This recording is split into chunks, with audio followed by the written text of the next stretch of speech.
Glória a Deus.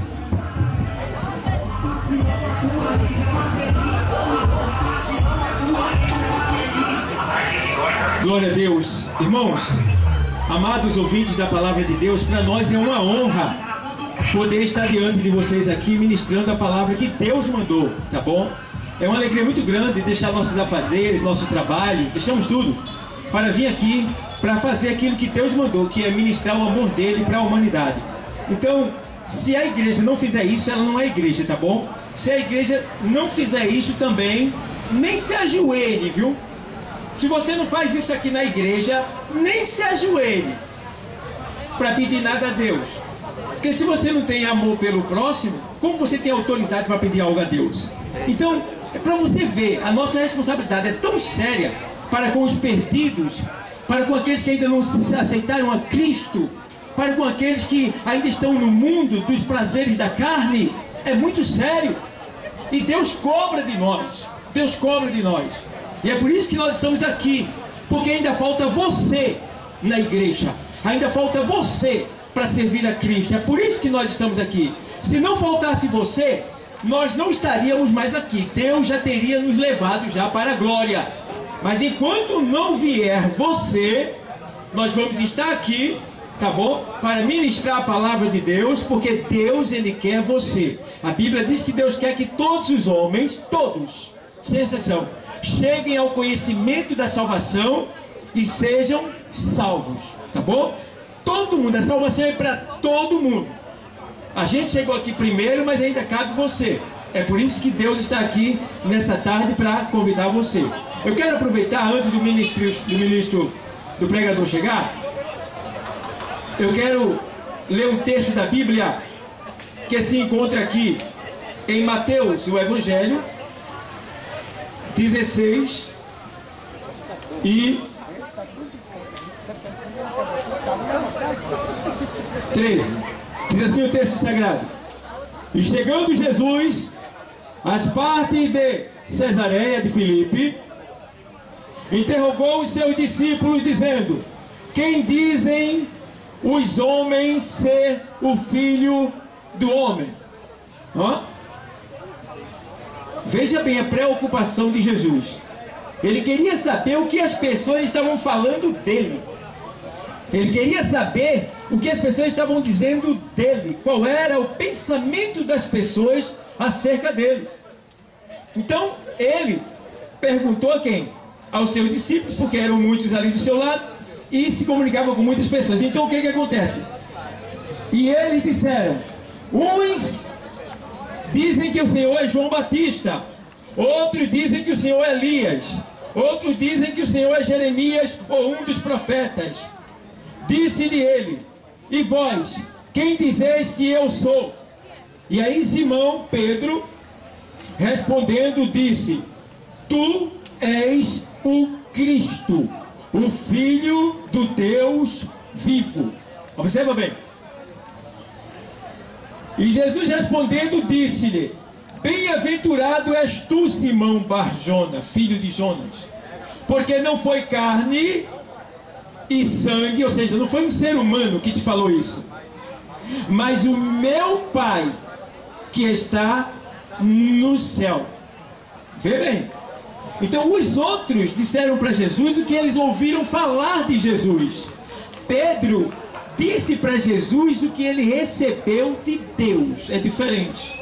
E agora, pois também eu te digo que tu és Pedro.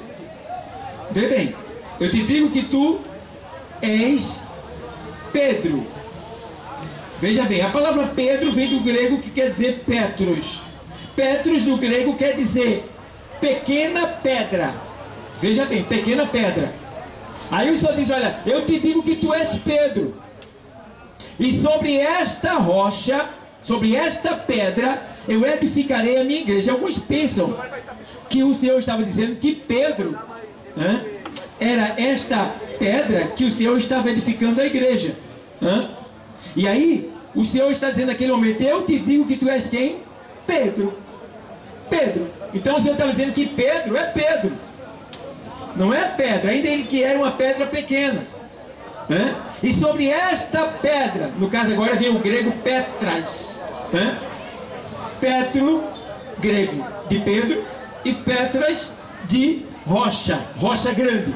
Aí Jesus está dizendo, olha, sobre esta pedra que tu falasse, Pedro, a confissão de Pedro, o Cristo, o Filho do Deus vivo, sobre esta pedra, que ele é a rocha, a Bíblia diz que ele é a nossa rocha, né? Ele é a pedra que os edificadores rejeitaram. Então é sobre esta pedra, Pedro, que eu vou edificar a minha igreja. Vê bem, aí o Senhor está dizendo, olha, Pedro, eu vou edificar a igreja sobre esta pedra, esta rocha que tu falaste agora, que tu confessou. Ou seja, Jesus está dizendo, olha, eu vou edificar a igreja. Você se lembra que Jesus disse assim, olha, eu vou...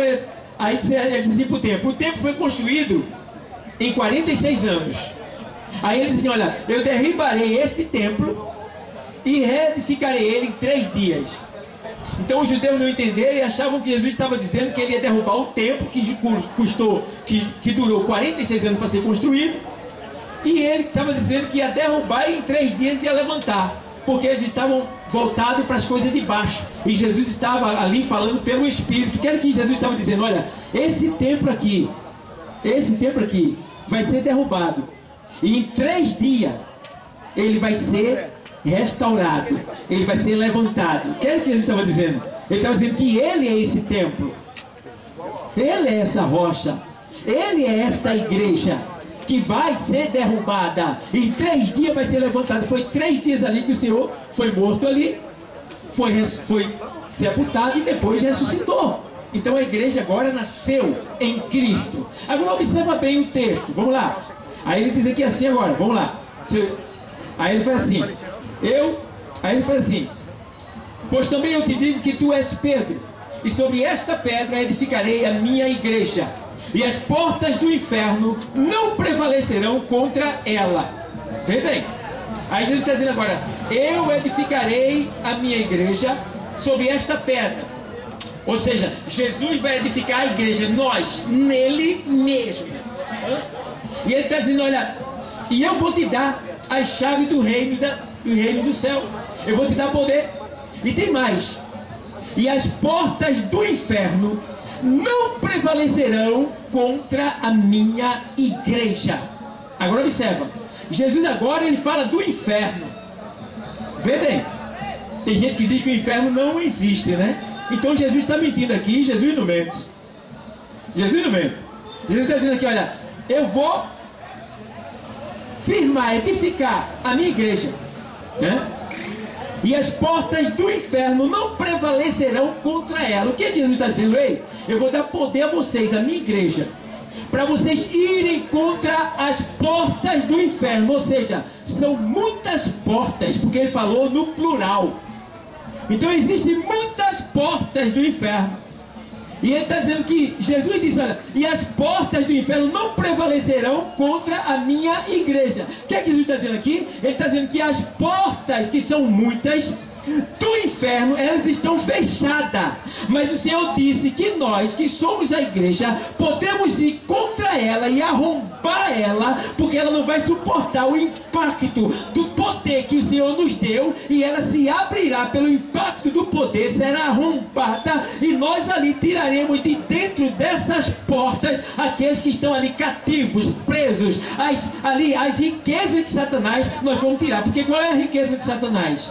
As almas que estão sob o seu poder. Essa é a riqueza maior dele, são as almas. E aí o que é que acontece? O Senhor está dizendo, eu vou dar poder a vocês, vai lá. E aí eu fico observando quantas pessoas presas no pecado, por trás dessas portas, estão hoje. Muitas. E a Bíblia nos revela de tal maneira que a gente fica observando aqui. Eu posso ver, segundo a palavra de Deus, eu posso olhar, e eu estou vendo muitas pessoas presas por trás de portas. Estou vendo muitas pessoas sob efeitos diabólicos, efeitos demoníacos, entidades malignas do mal. Eu estou vendo pessoas. Não posso dizer quem é por questão de ética, mas eu estou vendo aqui, Deus mostra, segundo a sua palavra, pessoas que estão acorrentadas nessa tarde, aqui nesta localidade, e foi para isto que o Senhor nos mandou aqui, para libertar estas pessoas pelo poder da sua palavra e do seu Santo Espírito. E aí agora eu fico observando que o Senhor disse que não tem como essas portas prevalecer quando a palavra dele chegar. Porque o que é que está por trás dessas portas? Quantas pessoas viciadas estão lá, presas atrás dessas portas? E só a palavra de Deus, trazida pela igreja, pode arrombar essas portas e tirá-lo de lá de trás, de lá de dentro. Entende bem? Quantas pessoas estão no mundo do crime, presas por trás dessas portas? E o Senhor mandou que nós viéssemos e mostrasse para ela o poder de Deus e arrombasse a porta que está prendendo essas pessoas e trouxesse-as para o lado de cá. Quantas pessoas estão nos vícios, nas malícias, estão acorrentadas, dominadas por entidades malignas por trás dessas portas? Muitas pessoas.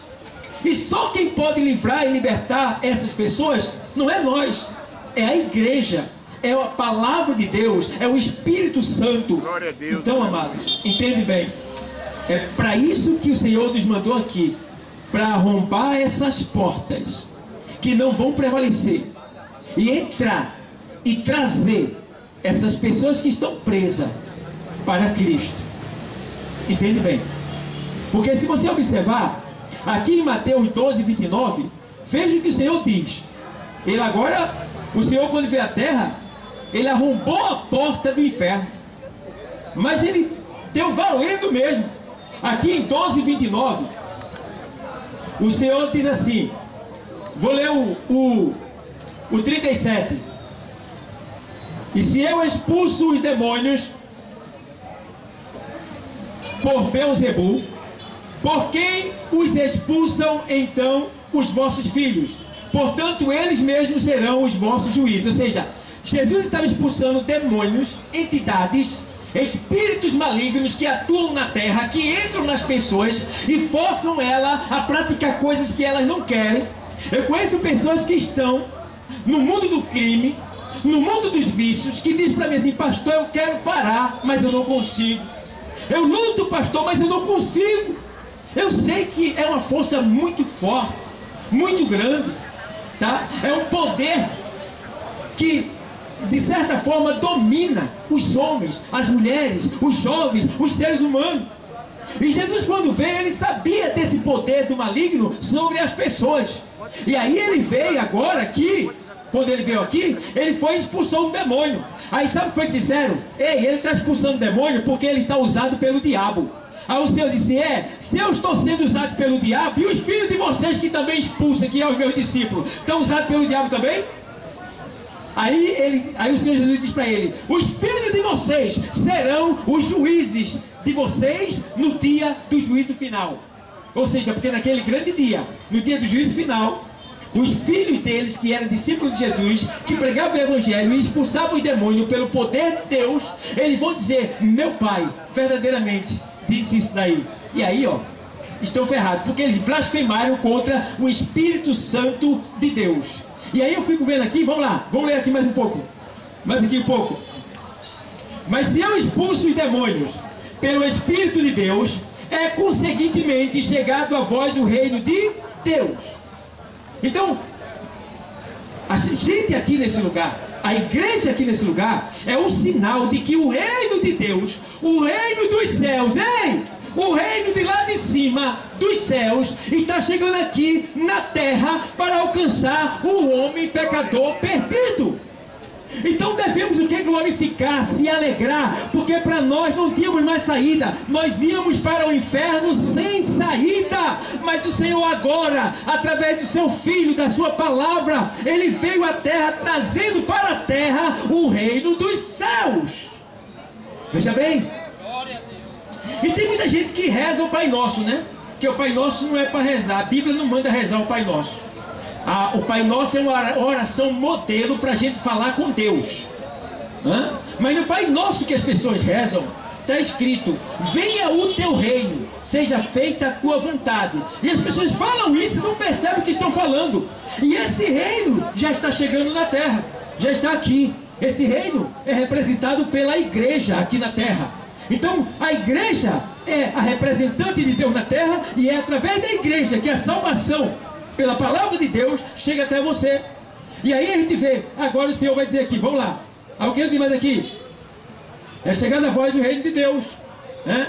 Aí agora ele vai dizer aqui, ó, não sei se, perdão, aqui, vou a página aqui, só um momento, aqui, aí ele faz assim, mas, aí aqui, ou como pode, aí agora o Senhor, agora ele vai dizer para aqueles que estão dizendo que ele está expulsando pelo dedo de Satanás, ele vai dizer assim, ou como pode alguém entrar em casa do homem valente e furtar os seus bens, se primeiro não amarrar o valente, saqueando então a sua casa? O que é que Jesus está dizendo?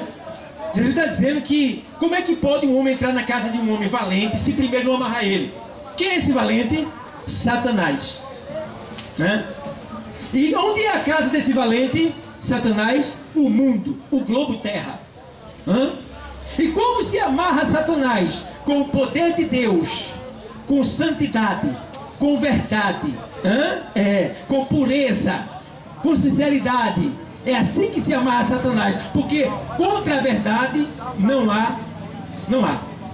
existe nada contra a verdade. E aí o Senhor está dizendo, vai entrar na casa de Satanás, então amarre ele. Como você pode amarrar ele? Se você estiver na verdade, se você estiver na palavra, se você estiver em santidade. Ele não tem poder nenhum contra você. E aí ele diz aqui assim agora, ó, ou como pode alguém entrar em casa do homem valente e furtar os seus bens? Nós estamos agora, segundo a palavra de Deus, furtando os bens de Satanás. Quais são esses bens? As almas que estão sob o poder dele. É essa palavra daqui que está indo lá, para tirá-los de lá e trazê-los para cá pelo poder da palavra de Deus. Aí ele faz assim, ó, mais embaixo, no verso 30. Quem não é comigo é contra mim. Portanto, eu vos digo, todo pecado e blasfêmia se perdoará aos homens, mas a blasfêmia contra o Espírito de Deus nunca será perdoado aos homens. Então, o que é blasfemar contra o Espírito Santo? É reclamar das coisas de Deus, sabendo que é de Deus. Eita, gente, manda mais, ó. É o dizer, eu não aceito isso daí não. Esse negócio de Deus, eu quero saber de negócio de Deus, eu quero negócio de crente, eu quero saber de palavra, nada. Então a pessoa, se ela souber o que está falando, ela está blasfemando. Então ela está resistindo àquele que poderia lhe convencer, que é quem? O Espírito Santo de Deus. E se o Espírito Santo de Deus, que tem o poder de te convencer do teu pecado, ele não conseguir, inferno para ti. Não tem saída. Até nós que estamos na igreja, se a gente resistir à palavra e blasfemar contra Deus, a gente vai para o inferno. Então a gente tem que ter cuidado. Porque quem está falando aqui não é o homem, é a palavra de Deus, que é Cristo. E aí a gente vê que em Lucas 21 e 24, estou terminando, Lucas, o Evangelho 21 e 24, perdão, 11 e 21, o texto diz assim, vou ler para você, Lucas 11 e 21. Quando o valente guarda armado a sua casa, quem é o valente? Satanás. Ele guarda armado a sua casa. Qual é a arma do valente? Qual é a arma de Satanás? O pecado. Quando você peca, você se torna presa, escravo de Satanás. Quando você peca, você não tem poder nenhum contra Satanás. Só para você ter uma ideia, eu me lembro de um homem que estava na igreja, crente na igreja, mas ele tinha pecado, escondido, e não se arrependeu. E um homem ficou endemoniado. E como ele era crente, foram chamar ele para expulsar aquele demônio, para orar por aquele endemoniado. Quando ele foi trazido até o endemoniado, o demônio falou na boca do homem, dizendo assim: tu que diz ser crente e quer me tirar daqui, tu não pode me tirar daqui, porque tu és um pecador. O que quer dizer isso aí? Que para estar aqui tem que estar em santidade, para estar aqui tem que estar em verdade. Para entrar na casa de Satanás e tomar os seus pertences, tem que estar em verdade, porque a arma que ele usa para impedir a gente de entrar e tomar o que ele tem, que são as almas, é o pecado. Se você estiver em pecado, você anda de cabeça baixa. Se você estiver em pecado, você não quer assunto com a igreja. Se você estiver em pecado, você não quer ler Bíblia. Se você estiver em pecado, você não ora. Se você estiver em pecado, você se afasta de Deus, você foge de Deus. Todo mundo que está em pecado quer distância de Deus. Viu Adão quando pecou e Eva? Todo dia o Senhor se encontrava com eles. Mas quando eles pecaram, fizeram o quê? Se esconderam de Deus. E assim é nos dias de hoje. Quem está no pecado se esconde de Deus, foge de Deus, não quer estar perto de Deus. Mas hoje você pode estar até fugindo de Deus, mas Deus veio atrás de você. Deus veio buscar você, porque Ele te ama e não quer te perder. Então, amados, olha o que ele diz aqui, olha. Ainda, para terminar aqui, ele diz assim, ó. Deixa eu ler aqui. Quando valente guarda armado a sua casa, em segurança está tudo quanto tem. Mas sobrevindo outro mais valente do que ele, vencendo-o, tira-lhe os pertences, tira-lhe toda a armadura em que confiava e reparte os seus despojos. Então, despojo é o prêmio pela vitória da guerra. Então, Jesus está dizendo aqui que quando ele entra e vence Satanás, quando a gente entra e vence Satanás pelo poder da palavra e do Espírito Santo, a gente toma os seus bens, que é os despojos. E qual é os despojos da guerra contra o inimigo, contra o inferno? Os despojos somos nós. Nós éramos a riqueza de Satanás, que estávamos sob o poder dele, ele nos dominava, ele fazia o que queria com a gente, éramos escravos dele, mas a palavra de Deus, ela nos libertou e o Senhor pegou os despojos e trouxe para ele, e nós somos o prêmio da batalha que Jesus venceu lá na cruz. E ele diz mais aqui assim agora, olha o que ele diz aqui, terminando: quem não é comigo é contra mim. Aí a pessoa está pregando a palavra, o cara diz assim: não gosto de crente. Tu está de que lado? Não gosta de Bíblia, tu está de que lado? Não gosta dessas pregações, tu está de que lado? Tu está entendendo? Quem não é comigo é contra mim. Você é contra ou a favor? Você está do lado de Deus ou contra Deus? Se você está do lado de Deus, você está com a gente aqui. Você apoia esse trabalho, você aceita esse trabalho. Aí diz aqui assim, ó: quando o espírito imundo tem saído do homem, anda por lugares secos. Quando é que o espírito imundo sai do homem? Quando ele resiste aceitando Jesus como Salvador. Então ele saindo, ele sai e anda por lugares secos buscando repouso. Todo espírito que saiu de mim, que saiu de nós que somos crentes, o demônio que estava em mim, que morava dentro de mim, que me dominava do pecado, quando eu aceitei Jesus, ele foi expulso de dentro de mim. Mas a Bíblia diz aqui que ele não vai conseguir ficar em lugar nenhum, ele vai querer voltar para mim. Ele fica me perseguindo para tentar voltar, mas não tem como entrar, porque dentro de mim agora está a palavra, o Espírito Santo de Deus, a devoção, o serviço ao Senhor, a presença de Deus. Então não tem mais como ele entrar dentro de você, porque agora você está com seu corpo, podemos dizer, fechado, cheio do poder, tendo o Espírito Santo habitando dentro de você. Então, amados, entende bem, a hora chegou de você resistir a esse espírito que te obriga a fazer o que você não quer, o que você não gosta, e aceitar Jesus como Salvador. Só Ele pode mudar a tua história, só Ele pode te dar a paz que você nunca teve, a alegria que você nunca teve. Então nessa tarde, te prepara, Jesus ainda vai falar mais contigo, amém? Que Deus continue abençoando a todos, porque Jesus está voltando. Vamos agora.